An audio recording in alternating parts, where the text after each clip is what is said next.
Welcome to EWTN Bookmark. Every week at this time, EWTN Global Catholic Radio features Catholic authors and their books.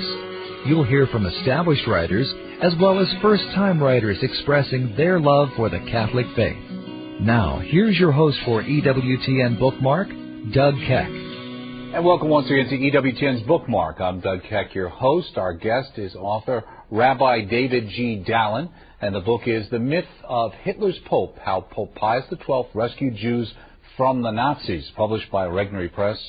Welcome, Rabbi, to EWTN's It's great to be here, Doug. It's great to have you here, and we've had the pleasure here on the network and on this program of having several books dealing with, in a sense, the same topic, the myth of Hitler's Pope, really Pius XII, Sister Margarita Marchioni, Ron Rishlak, who I know you know.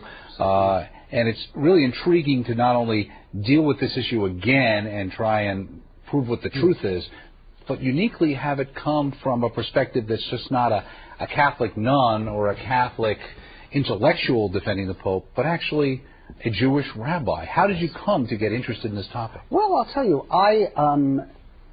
for me, this was an effort to correct what I think is a terrible historical injustice against Pius XII, and to set the historical record straight. I, at one point, wrote a book review. It started as a book review and then an essay in the Weekly Standard a few years back. And it was, at the time, shortly after the book by John Cornwell had come out, Hitler's Pope. And I started reading. There were several books, and I came to the conclusion, this is just not right. It's not honest. I said one of the things that occurred to me that most, if you were truly Hitler's Pope, one would have thought the most devastating attacks and critiques would have come from Jewish scholars and journalists. But on the contrary, and I want to come back to why they came mostly from Catholics. But in fact, some of the Jewish scholars, one of the best examples is Sir Martin Gilbert. Martin Gilbert is the official biographer of Winston Churchill. Right. Now. And you reference him in the book. And I reference him. He's also one of the great Holocaust scholars of this generation, a great defender of Pius XII. And I came to realize, as I began to do research for this review essay, I came to, I think, the exact opposite of Cornwell's conclusion, that he was not Hitler's Pope, but he was a great friend of the Jewish people at a moment in history when it mattered the most. And let me give you a couple of examples that first made me start to think about this. And it was when I started just to read on the subject, most your viewers may know that during the Holocaust years in Nazi-occupied Europe, about 80% of the Jews of Europe were exterminated by the Nazis, were killed. Now, in Italy and Rome, over 80%, close to 85% of the Jews were survived. Now, I document in my book and argue this is more than coincidence. It had a lot to do with the personal intervention of the Pope of the time, Pius XII. Now, I came upon the best example, by the way, of this is at Castel Gandolfo. Now, Castel Gandolfo, of course, is the papal summer residence. Where the Holy Father still goes. Where the Holy Father still goes. And now, and it goes back centuries as a papal summer residence. I forget which century, I document that in my book. But throughout the Nazi occupation of Rome, beginning in October of 1943, it's estimated that close to 3,000 Jews were sheltered at Castel Gandolfo. Itself. And by the way, they were even provided with kosher food, the special food that religious Jews, need for their religious dietary requirements. Now, it's at no other place in Nazi-occupied Europe were as many Jews sheltered for as long a period of time as at Castel Gandolfo.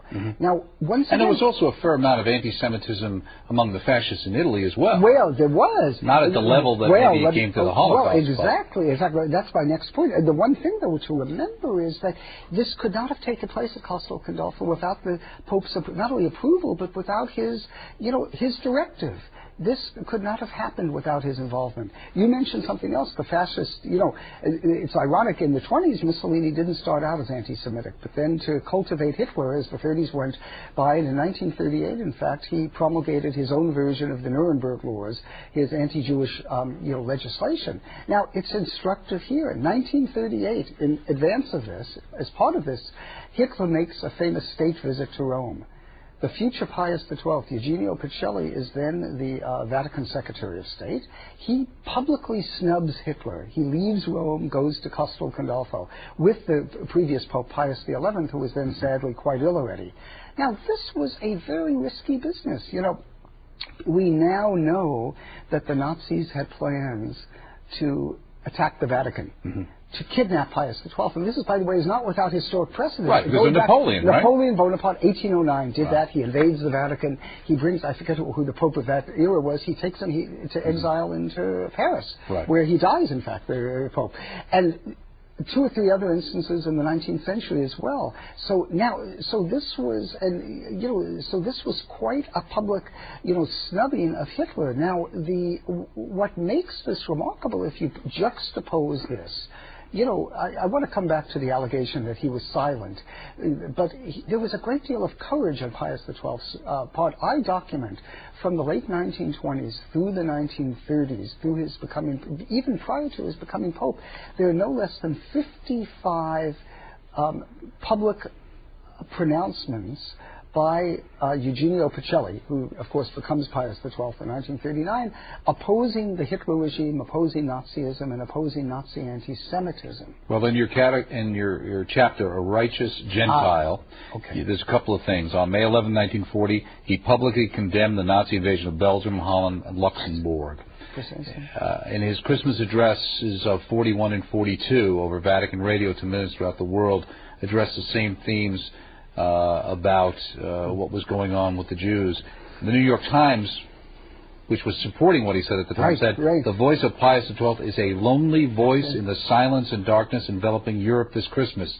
In calling for a real new order based on liberty, justice, and love, the Pope put himself squarely against Hitlerism. And, let me say 2 things about that, because that's such an important... By the way, this notion of a voice in the wilderness, the other voice in the wilderness in these years was Winston Churchill. And I think it's one can compare the two.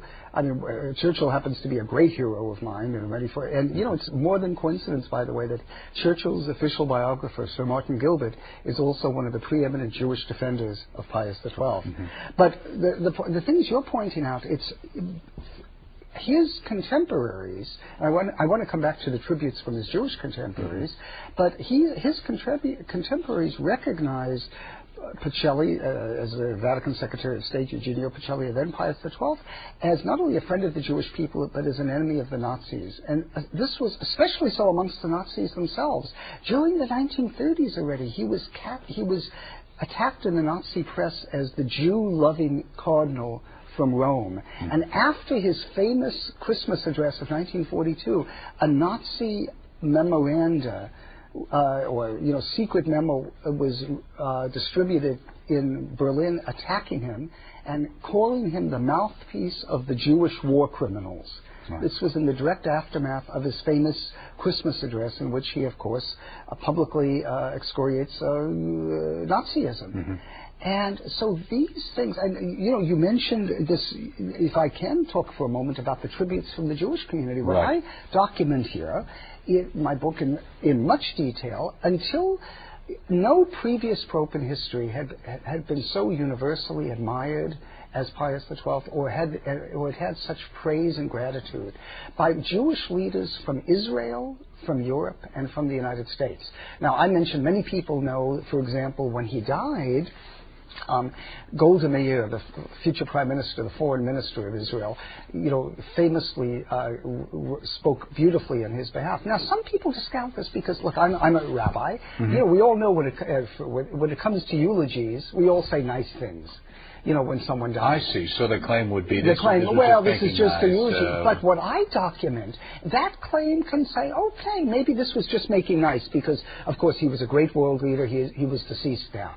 But what I document is the many tributes and I want to give you 1 or 2 examples during his lifetime, during the war years themselves, in which you cannot dismiss them in the same account. Let me give you, which for me is the most, is symbolically, 2 first. First, in 1940, on the cover of Time magazine, Albert Einstein, of course, the Nobel Prize-winning physicist, himself a refugee from, I don't know if we have the quote there, which you might, but your readers may be interested. We'll put it up on the screen, right? Germany. He's talking Vatican, he was not a religious Jew, had no real, patience for organized religion, whether Judaism or the Catholic Church.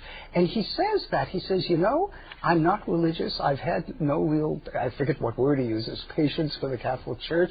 If I can give you this quote here, but he says, I've come to respect the Catholic Church tremendously because it's the one institution when everyone else let us down that came to the support of German Jews and German Jewish refugees. And that's the people at the time. This is at the time. This is 1940. And let me give you the best example, not only during the war years, but 1955, the Pope is still alive.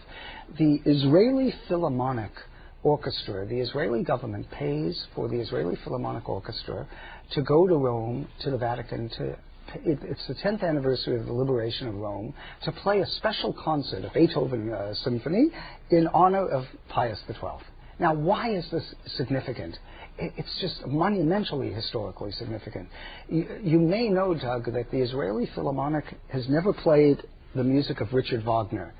Because, Richard Wagner was known as a notorious anti-Semite. He was Hitler's favorite composer. Right. And was considered truly... Music was associated many times with different Nazi rallies. Right. Because Hitler loved his music so much, it was often played at Nazi party rallies. Right. And he was considered kind of a cultural icon of the Third Reich. It was verboten to play publicly in Israel for the Philharmonic.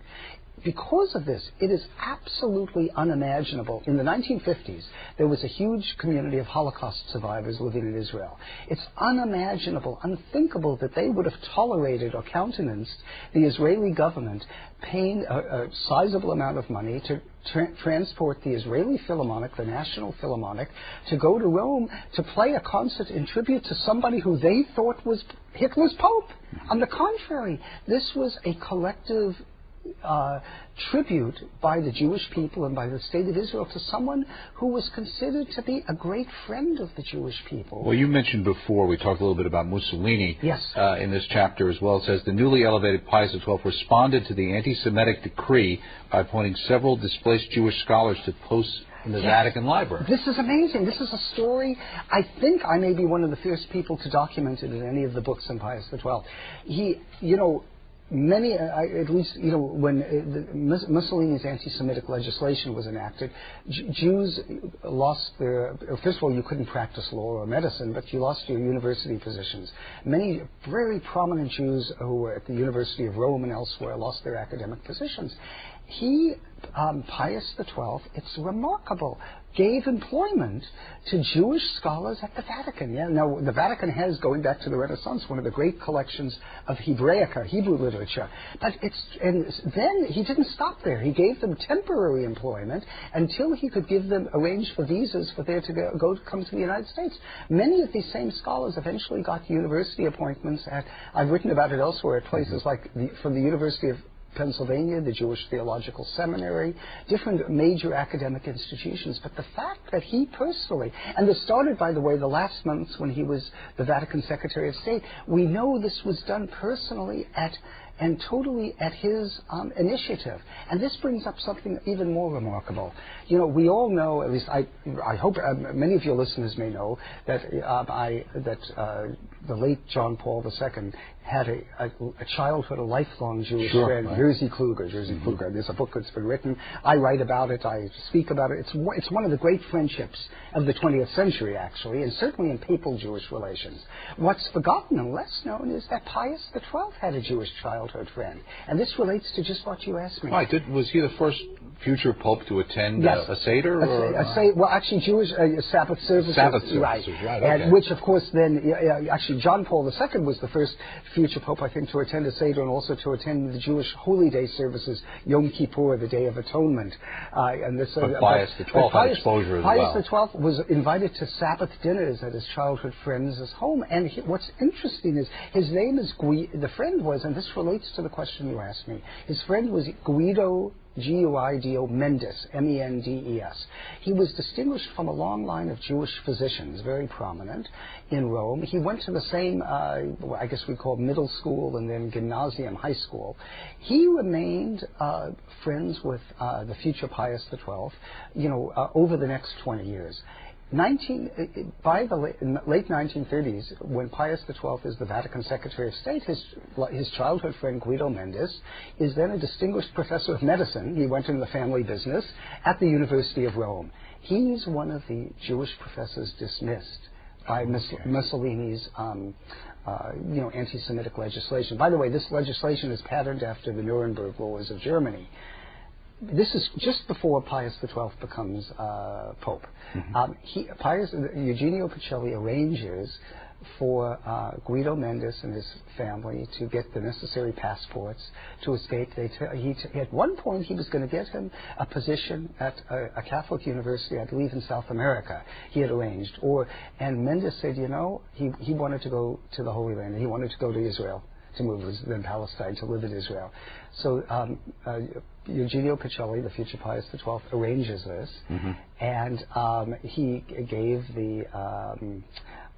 he got the necessary passport papers and what's remarkable about this, he becomes, Guido Mendes has a second career. He lived in Ramat Gan, which is a little town outside of Tel Aviv, in fact, and he's a distinguished, he no longer is a professor of medicine, but he's a distinguished medical practice. In fact, in 1958, when Pius XII dies, I have it in my files, he's interviewed by the Jerusalem Post, Guido Mendes, and he makes this wonderful tribute to his great friend, and he recounts something that's almost apocryphal. And then I'll tell you the most fascinating thing. When his last meeting, he visited Rome 2 or 3 times afterwards, but before he leaves for Israel, for the Holy Land, Pius XII, shaking his hand, says to him, this is 1940, what is this? This is 1939. He says, someday in our lifetime soon, you'll have a Jewish state. Which is, Pius XII, really, this was for him, it was a goal too, and of course 1948. Of course it happened. Right. What makes this historically fascinating, and I want to Guido Mendes is, eventually, I forget when he dies, his son becomes a distinguished professor of political science and specializing in diplomacy and foreign policy at Bar Ilan University. It's an Orthodox religious university in Israel.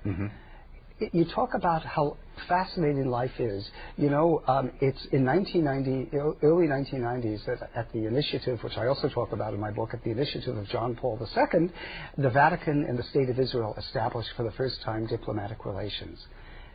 What's fascinating is that one of the negotiators advising the Israeli Foreign Ministry is Meir Mendes, this professor of political science, so the son of Guido, who then travels to Rome as an advisor to the Israeli, like our State Department, to advocate and he helps to negotiate the formulation of diplomatic relations. Now, isn't this historically, it's so poignant. 2 generations later. Right. The connections that are there and the importance of these relationships. Had his family not been saved by Pius XII, he would have been there to do it. He would have been there to help. Right. And just before we start talking a little bit about what you alluded to in the beginning about some of the Catholic-oriented books and attacks, just before we go, you quote Reinhard Heydrich, who I think was number 2 or whatever it was in the SS before they assassinated him, told his subordinates in 1943, we should not forget that in the long run, the Pope in Rome, and this is while Pius XII is the Pope, is a greater enemy of National Socialism than Churchill or Roosevelt. Isn't that amazing? And once again, this goes back to that previous quote I said, which in this Nazi high-level document they accused the Pope of being, quote, the mouthpiece of the Jewish war criminals. And they realized, the fact is, I would argue, a greater enemy than Roosevelt or Churchill.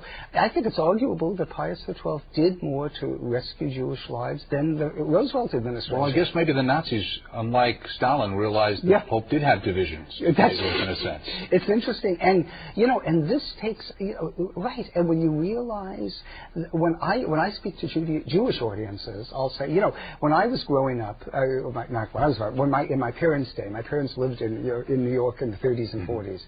This was the era when FDR was getting 90% of the Jewish vote. The Jewish community idolized FDR. Only afterwards, the Jewish community was saddened to hear all the things that the Roosevelt administration did not do to rescue and save the Jews of Nazi-occupied Europe.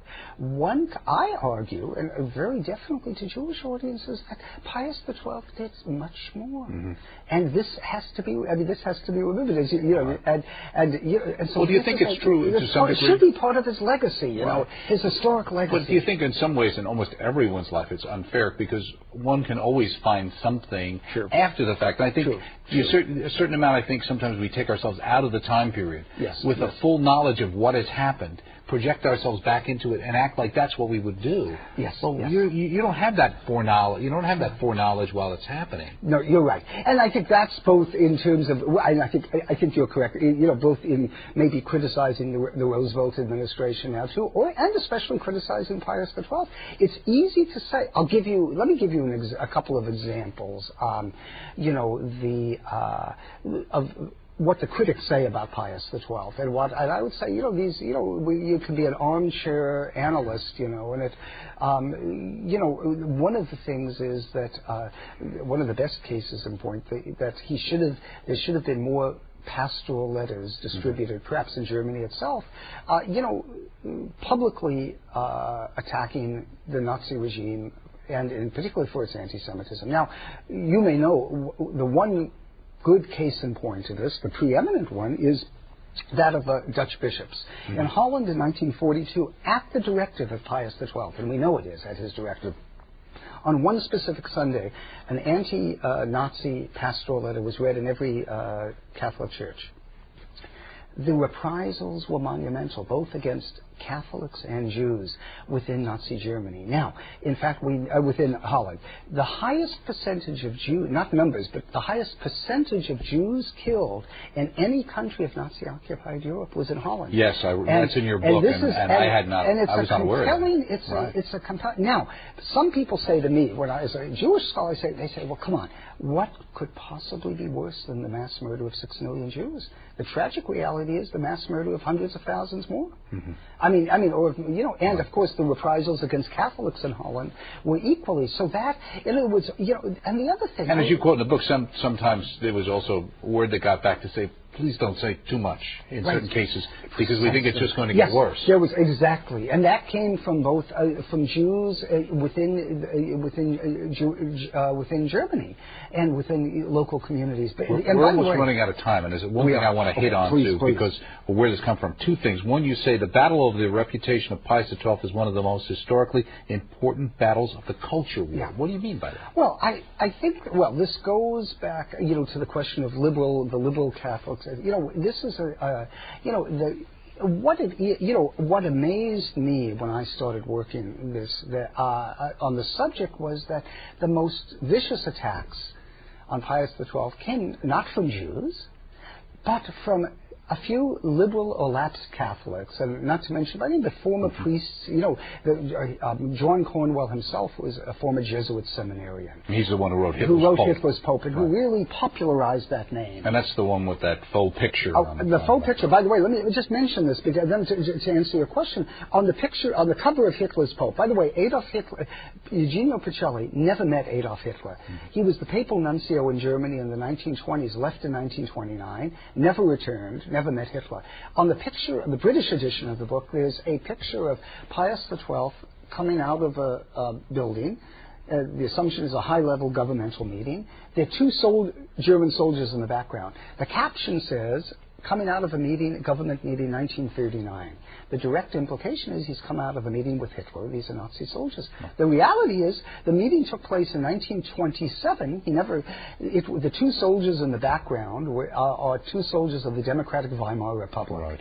And this is so misleading, and together with the title Hitler's Pope. But what you were saying before, this cultural war, what amazed me is that the attacks on the Pope have come from people like John Cornwell, Gary Wills, James Carroll, and others. And my sense is their argument, it's an intra-Catholic debate. Right. In some ways, they've kind of, and I think your argument, and people can read more about it in the book, have co-opted the Holocaust as a way of beating up on the Catholic That's Church. right. It's not even focused as much That's right. on Pius XII as much as the Church itself. The Church itself. It's misappropriating the Holocaust to, as you said, to attack what for them is the too conservative pontificate of John Paul II, for which is anathema to them. And they feel, I think, that if they can prove Pius XII was an Orthodox Catholic like John Paul II.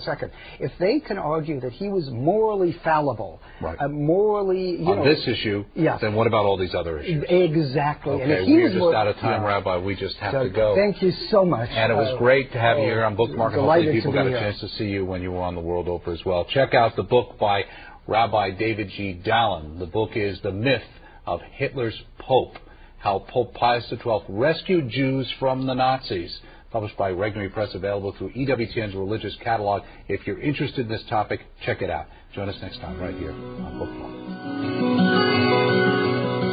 If you are interested in the book just discussed on this program, call the EWTN Religious Catalog at 1-800-854-6316. 1-800-854-6316.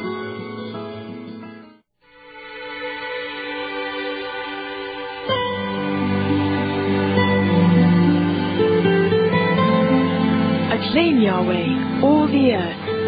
Serve Yahweh gladly, and come into His presence with songs of joy. Know that He, Yahweh, is God. He made us, and we belong to Him. We are His people.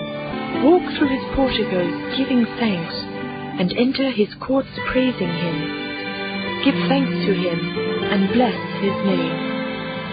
Yes, Yahweh is good, and His love is everlasting. His faithfulness endures from age to age.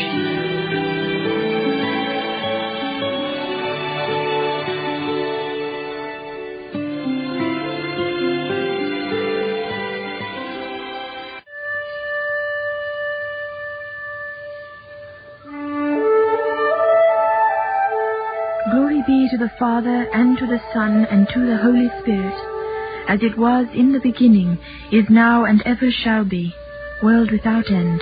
Amen.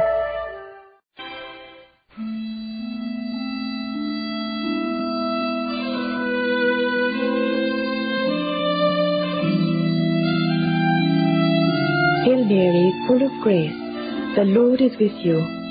Blessed are you among women, and blessed is the fruit of your womb, Jesus. Holy Mary, Mother of God, pray for us sinners, now and at the hour of our death. Amen.